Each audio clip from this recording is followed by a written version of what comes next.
Bonjour, je m'appelle Jeanne-Élise Alazard, je suis astrologue professionnelle et avec le temps, je me suis aperçue qu'il fallait trouver une solution pour que les gens puissent lire leur thème sans être astrologue. Alors j'ai créé Astralazar Thème en couleur. Astralazar Thème en couleur, c'est fait pour vous qui voulez apprendre à lire un thème sans être astrologue.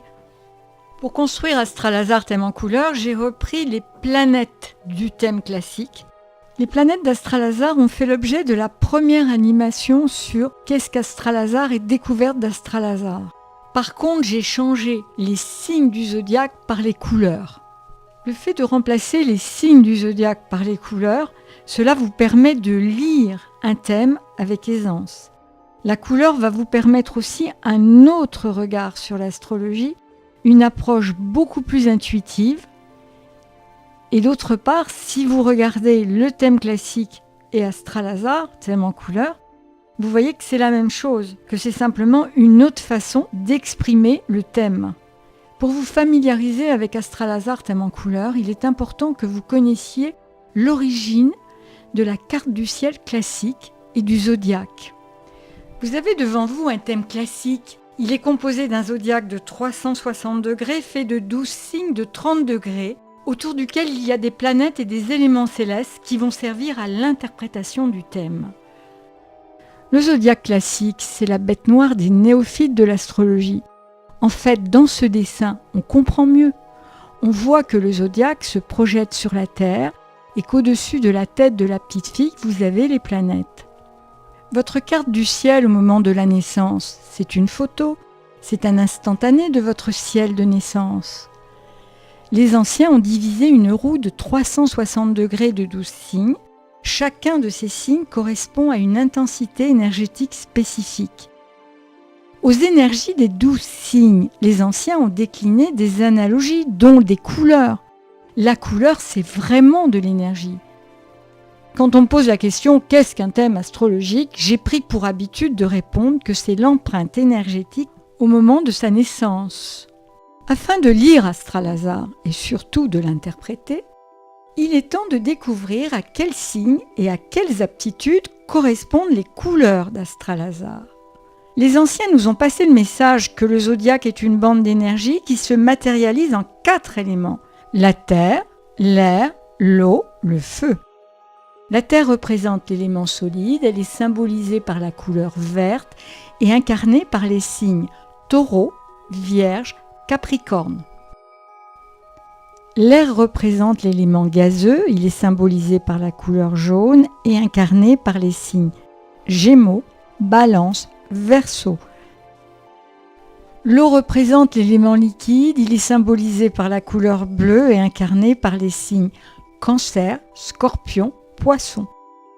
Le feu transforme la matière à son contact, il est symbolisé par la couleur rouge et incarné par les signes Bélier, Lion, Sagittaire.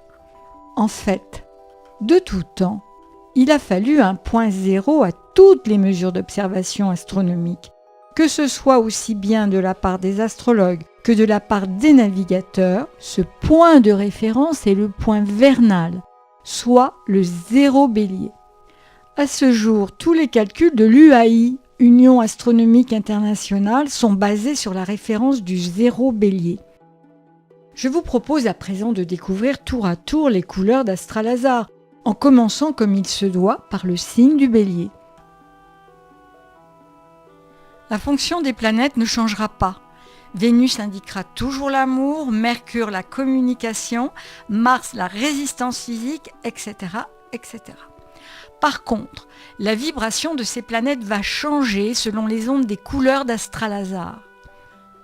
En effet, que la planète parle d'amour, de travail, d'argent, de vie sociale ou de vie intellectuelle, la planète empruntera la vibration du signe, donc de sa couleur.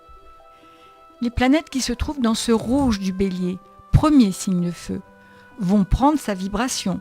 Vous interpréterez ces planètes avec des analogies de passion, d'emballement soudain, d'instinct et de conquête sans l'appui du temps.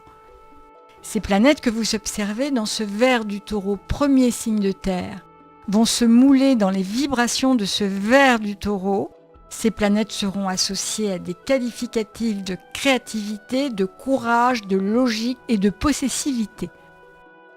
Les planètes que vous trouverez dans ce jaune du Gémeaux, premier signe d'air, vont s'identifier à la vibration de ce jaune et ces planètes vont prendre les caractéristiques d'habilité, d'adaptabilité, de rapidité et d'agilité.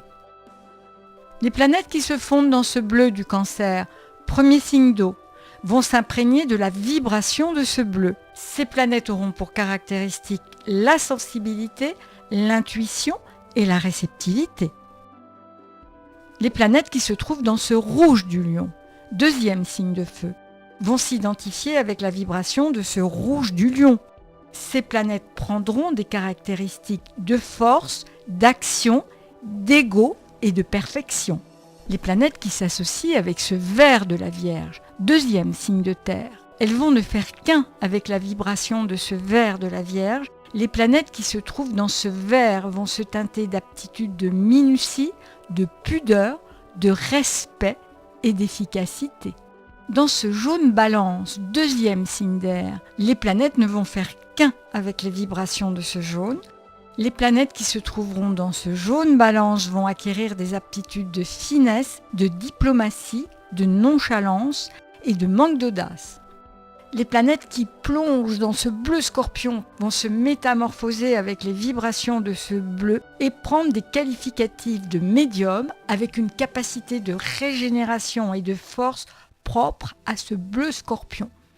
Les planètes qui s'associent avec ce rouge du Sagittaire, troisième et dernier signe de feu, vont s'imprégner de la vibration de ce rouge du Sagittaire et teinter les planètes de passion, du sens de l'engagement, de la recherche du pouvoir, tant dans la vie matérielle que spirituelle.